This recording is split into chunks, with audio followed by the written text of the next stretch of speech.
Salut tout le monde et bienvenue dans la chronique scientifique. Dans cette série de vidéos, chaque mois on fait une petite sélection de l'actualité scientifique et ce mois-ci a été très riche en événements, alors on commence tout de suite, c'est parti.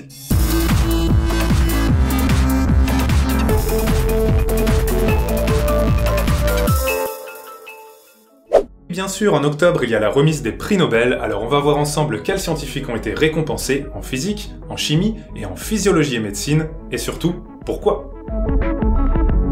En physique, le prix Nobel va à David Soles, Duncan Haldane et Michael Kosterlitz pour leurs travaux sur les phases topologiques de la matière. On va pas se mentir, c'est clairement le plus compliqué.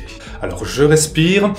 Je me concentre et je me jette à l'eau. Pour faire simple, un matériau se trouve généralement dans l'une de ces trois phases. Solide, liquide, gaz. Quand un solide fond, par exemple, il y a une transition entre la phase solide et la phase liquide. Même chose entre les phases liquides et gazeuses pendant une évaporation. Mais si on refroidit certains matériaux à des températures très basses, de nouvelles phases de la matière un peu extrêmes peuvent apparaître, comme les supraconducteurs et les superfluides. Et ce que les scientifiques ont trouvé, c'est que dans ces états extrêmes, les transitions entre les phases sont complètement inattendues. Pour les expliquer, ces scientifiques ont utilisé une branche particulière des mathématiques, la topologie, d'où le nom de phase topologique. En gros, la topologie, c'est l'étude des déformations continues de certains objets, c'est-à-dire des déformations sans découpage ni recollement d'une partie de ces objets. La topologie étudie par exemple les trous, les nœuds, ou des trucs un peu plus bizarres comme le fameux ruban de Mobius qui n'a qu'un seul côté. Et il se trouve que la topologie marche particulièrement bien pour expliquer les transitions de phase entre ces états extrêmes. Et c'est ça la découverte. Donc ce prix c'est de la physique, mais c'est aussi des mathématiques très poussées, et ce qui est bien avec les mathématiques, c'est que c'est universel. Du coup, ces découvertes ont inspiré des nouvelles générations de matériaux dans plein de domaines différents de la physique. J'espère que j'ai été clair, la suite sera plus facile.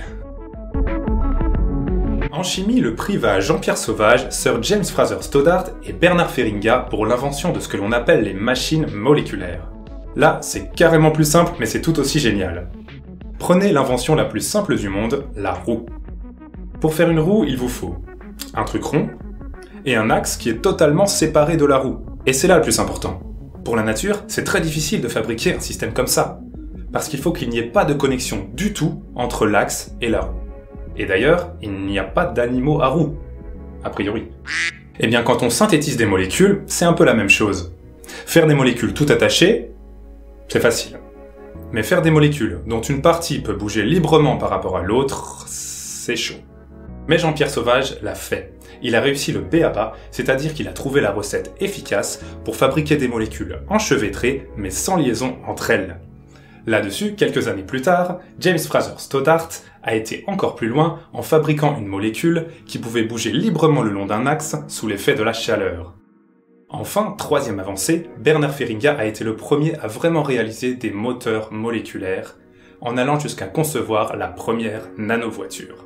Il est difficile de dire aujourd'hui dans quel domaine les applications seront les plus nombreuses, mais le comité Nobel a comparé ces inventions à celles des premières machines électriques au début du 19e siècle.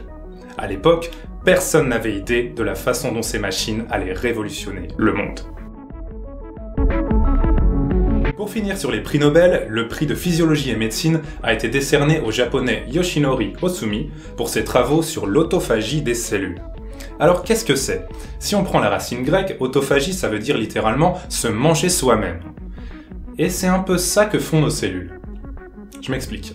Notre corps est constitué de milliards de petites cellules, qui sont un peu comme nous. Elles ont besoin de s'alimenter et de respirer. Si elles sont privées de nourriture ou d'oxygène, comment font-elles? Elles recyclent. Elles déclenchent l'autophagie. Dans chaque cellule, d'abord, un petit sac va se former autour de structures inutiles ou endommagées dans la cellule. C'est ce qu'on appelle l'autophagosome. Ensuite, ce compartiment va ramener ces déchets cellulaires vers un autre compartiment appelé lysosome.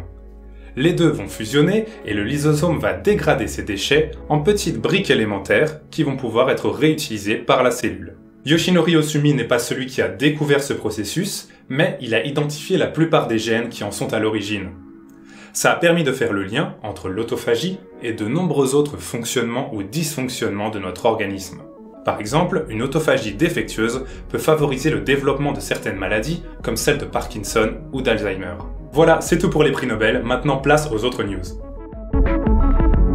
Dans le spatial, on a pas mal entendu parler de Mars ces derniers temps, surtout après qu'Elon Musk ait annoncé sa volonté d'entamer la colonisation de la planète avec son entreprise SpaceX. En gros, vers 2024, la plus grande fusée jamais construite devrait envoyer une centaine de personnes dans l'espace. Le lanceur se reposerait au sol, referait le plein, puis apporterait son carburant au vaisseau dans l'espace. Ensuite, le vaisseau partirait pour un voyage de 3 à 6 mois direction Mars. À l'arrivée, à une vitesse de 100 000 km/h quand même, le vaisseau devrait subir des températures allant jusqu'à 1700 degrés Celsius avant de se poser à la surface de la planète rouge. Enfin, les colons devraient construire une usine pour reproduire du carburant. Ben oui, parce qu'il faut bien rentrer après. Ce plan complètement fou va en fait beaucoup plus loin et je vous invite à cliquer sur les liens en description. À terme, SpaceX veut envoyer 1 million de personnes sur Mars. Comment vous dire ce que m'inspire ce projet?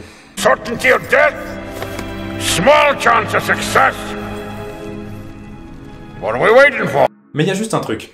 Elon Musk n'a pas l'air de beaucoup s'inquiéter des radiations cosmiques que recevraient les astronautes. Et pourtant, ils en recevraient un paquet, autant pendant les 2 voyages qu'une fois sur Mars. Parce que d'une part, ces radiations traversent à peu près tout, et d'autre part, ni l'espace ni Mars ne sont protégés par un gentil champ magnétique et une atmosphère bien dense comme nous le sommes sur Terre. Résultat, selon Elon Musk, simplement un risque un peu plus élevé que la moyenne de développer un cancer. Mais ce n'est pas ce que dit l'étude parue ce mois-ci dans Scientific Reports. Des chercheurs de l'Université de Californie ont en effet montré que chez des rongeurs, ce type de radiation pouvait provoquer des dégâts biologiques au cerveau, une perte de mémoire, un stress accru et une difficulté à prendre des décisions, avec des dégâts vraisemblablement permanents. Alors même si les conditions seront différentes, il est clair que le sujet des radiations cosmiques sera à prendre très au sérieux lors de la planification de futurs voyages habités vers Mars. Et je ne pouvais pas parler de Mars sans évoquer la mission russo-européenne ExoMars. Dans le cadre de cette mission, le satellite Trace Gas Orbiter est censé mesurer les gaz à l'état de traces dans l'atmosphère martienne, dans le but de rechercher des traces de vie. Le satellite est bien arrivé ce mois-ci dans les hautes couches de l'atmosphère martienne. Mais le module d'atterrissage Schiaparelli, largué 3 jours plus tôt, a lui complètement raté son freinage et s'est écrasé à la surface de la planète. Alors on pourrait dire que ce n'est pas une grande perte étant donné qu'il devait travailler uniquement 4 jours à la surface, mais le but de cet engin était justement de démontrer la technique de rentrer dans l'atmosphère et d'atterrissage. Donc là c'est clair que c'est pas encore ça. Mais la mission se poursuit malgré tout avec le satellite Trace Gas Orbiter bien arrivé en orbite de la planète rouge. La dernière news nous vient de l'université de Tsinghua en Chine. Vous avez peut-être déjà entendu parler du graphène, ce matériau ultra moderne qui est constitué d'une simple feuille d'atomes de carbone. Il possède toutes les caractéristiques que l'on peut souhaiter, il est ultra résistant et conduit l'électricité. Vous connaissez peut-être son cousin le nanotube de carbone, qui s'apparente à une feuille de graphène enroulée sur elle-même, et qui a aussi des caractéristiques tout aussi géniales. Eh bien, une équipe de chercheurs chinois a introduit ces matériaux dans l'alimentation de vers à soie. Objectif, faire de la soie ultra résistante. Et ça a marché. En ingurgitant ces matériaux avec leur alimentation, les vers ont produit de la soie 50% plus résistante à la rupture et qui conduit l'électricité. Selon ces chercheurs, ces matériaux pourraient servir à faire des tissus ultra résistants, des matériaux biocompatibles ou encore des tissus électroniques souples et écologiques. Merci d'avoir regardé cette vidéo. Si elle vous a plu, vous pouvez la partager sur les réseaux sociaux, vous abonner à la chaîne, vous pouvez aussi écrire en commentaire si vous avez des incompréhensions, des critiques, des suggestions, etc. que sais-je. C'est tout pour ce mois-ci, à dans un mois pour une nouvelle chronique.